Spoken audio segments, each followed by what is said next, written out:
গাঁজা চাষ আইনত দণ্ডনীয় অপরাধ। সমাজকে সুস্থ রাখতে গাঁজা চাষ থেকে সবাইকে বিরত থাকার বার্তা দিলেন বিশ্রামগঞ্জ থানার ওসি অজিত দেববর্মা।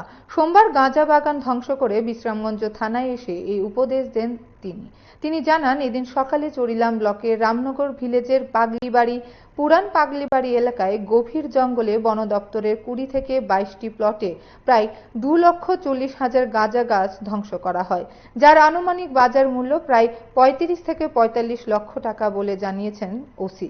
প্রায় 5 থেকে 6 ঘন্টা লাগাতার অভিযানে ধ্বংস করা হয় গাঁজা বাগানগুলি। আগামী দিনেও ধারাবাহিকভাবে গাঁজার বিরুদ্ধে তাদের অভিযান চলবে বলে জানিয়েছেন ওসি অজিত দেববর্মা। সংবাদ মাধ্যমকে প্রতিক্রিয়া দিতে গিয়ে গোটা অভিযান সম্পর্কে ওসি অজিত দেববর্মা বিস্তারিতভাবে আরো কি বলেছেন শুনুন। অ্যাকচুয়ালি ত্রিপুরার মুখ্যমন্ত্রী দেখে নেশামুক্ত ত্রিপুরা গঠন করার লক্ষ্যে আজকে আমি এরপরে অন্যান্য অফিসার টিএসআর এবং ওমেন কনস্টেবল সহকারে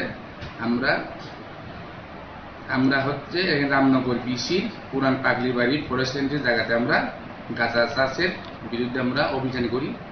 এই অভিযানে আমরা বিভিন্ন জায়গাতে ফরেস্ট রেঞ্জের বিভিন্ন প্লটে মিনিমাম 12 থেকে 13টি প্লটে আমরা অভিযান করি, যেহেতু ইলিগাল কাল্টিভেশনের বিরুদ্ধে। এরপরে আমরা ওইখানে পর্যাপ্ত পরিমাণে ওইখানে গাঁজা চাষের আমরা এখানে প্লটটি পাই। এরপরে আনুমানিক এখানে মিনিমাম 2,40,000 গাঁজাকে আমরা এখানে ধ্বংস করি, এখানে উইথ সেফটিং সহকারে, ইমেজুর আর সেফটিং সহকারে। স্যার, কত হবে আনুমানিক বাজার মূল্য? গাঁজার মূল্য আনুমানিক এখানে 35 থেকে 50 লক্ষ টাকা হবে। আগামী দিনেও কি আপনাদের এই অভিযান জারি থাকবে?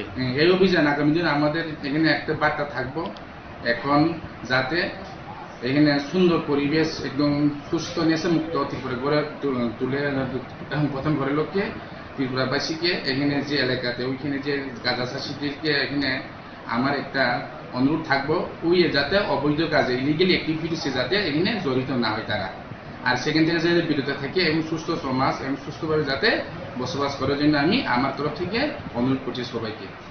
আর যদি এরকম যদি ওইখানে ইলিগাল অ্যাক্টিভিটি যদি তারা যদি ইনভলভ হয়, তাহলে তাদের বিরুদ্ধে আইনগত ব্যবস্থা লফুল অ্যাকশন নেওয়া হবে।